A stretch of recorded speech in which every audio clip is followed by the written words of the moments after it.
So one day I get a call in late March, and hi Elliot, it's Bob, and I want to show you something. Come on over to the house. So I drove over there, and he says I just got back from Nashville and made this album, and he puts the acetate on, and we listened, I think, to the whole thing. And he said, I need a picture for the back of the album. And I said, okay. And he said, we're going to put a picture of the skyline of Nashville on the front of the album because it's called Nashville Skyline. So we made arrangements to do a shoot next day or two, whenever it was. And I went over to his house with my cameras. And in those days, I would always wait to do color photographs for at the end of the day. They call it the magic hour in the movie business. It's half hour, 45 minutes before sunset to 15 minutes, 30 minutes after sunset. Beautiful warm colors, the best time to shoot color film. Pre-digital, you couldn't alter it the way you can today. But even so, the softness of the light, still the nicest time. And so we're sitting in the house, and it gets to be the right time, and we start to go outside, and he grabs a hat from the coat rack and just brings it with his guitar outside, and we're walking around looking to I'm looking for the place. See, I never plan things. I like to be spontaneous. That's one of the reasons we got along, because he likes to be spontaneous also.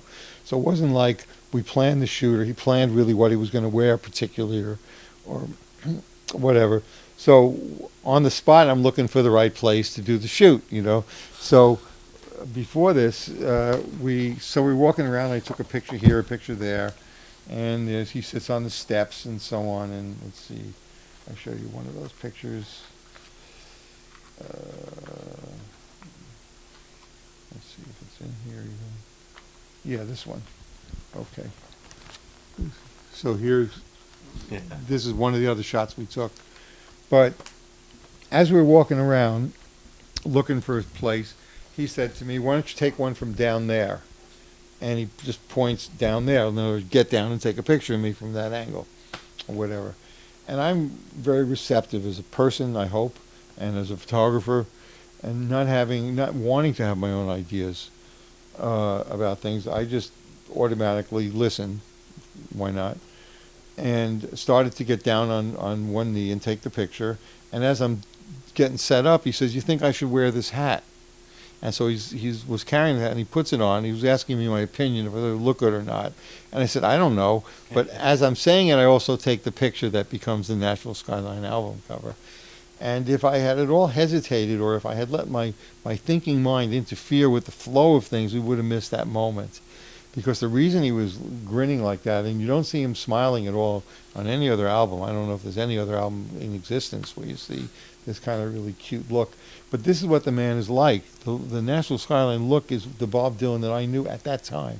I don't know him now. I haven't seen him since God knows when, 77 or something like that, really.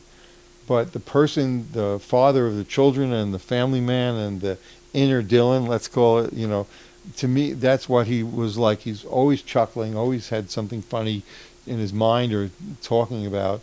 And a lot of his songs were like cutesy songs. They were plays on words. Maggie's Farm was Maggiori's Farm. In Kingston, Sad-Eyed Lady of the Lowlands, Sarah Lowndes, his wife, Lowndes.